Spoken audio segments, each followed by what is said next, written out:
새해 금융 목표 뱅크 오브 호프와 설계하세요. 희망을 설계하는 전문가들의 은행 뱅크 오브 호프와 함께합니다. 본 프로그램은 뱅크 오브 호프 제공입니다. 뱅크 오브 호프 은행의 지주사 호프뱅크옵은 30일 2023년 4분기 순이익이 2,648만 달러라고 밝혔습니다. 이는 월가 전망치 주당 28센트보다 낮았습니다. 직전 분기에 3,005만 달러 대비 11.9% 감소했습니다. 은행 측에 따르면 연방예금 보험공사의 특별평가 수수료와 지난 10월 단행한 구조조정 비용을 제외하면 순이익은 3,830만 달러입니다.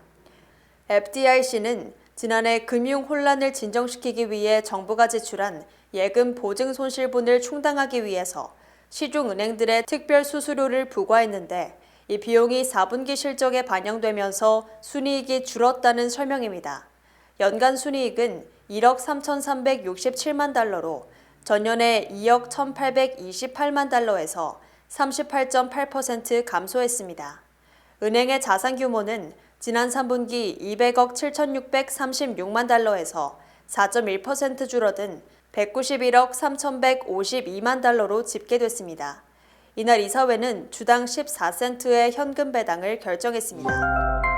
뉴욕타임즈의 서울지국 기자 로레타 찰턴은 최근 출산해 산후조리원에 있었던 경험을 바탕으로 서울 초보 엄마들을 위한 조리원에서의 3주간 휴식과 숙면이라는 기사를 썼습니다.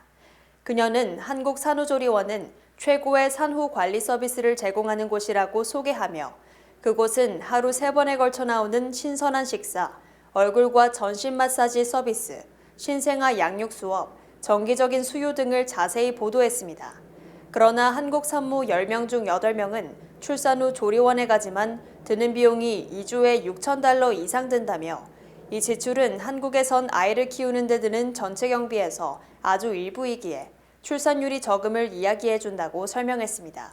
한국은 2022년엔 0.78명, 2023년에는 0.72명으로 줄곧 하향세입니다.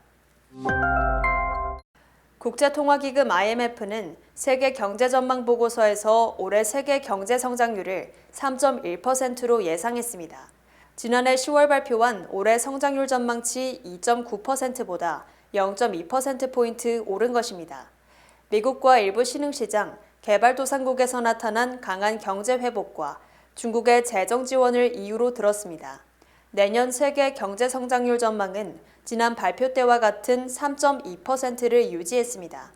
IMF는 인플레이션 완화와 꾸준한 성장으로 경기 연착륙 가능성이 커졌다고 분석했습니다.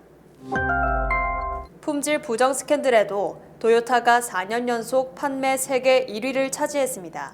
토요타 자동차는 지난해 토요타 자동차 그룹의 세계 신차 판매량이 전년보다 7.2% 증가한 1,123만 대라고 발표했습니다. 토요타와 세계 1위를 다투는 독일 폭스바겐보다도 약 200만 대 많을 뿐 아니라 과거 토요타 최다 판매량이었던 2019년을 웃돌았습니다.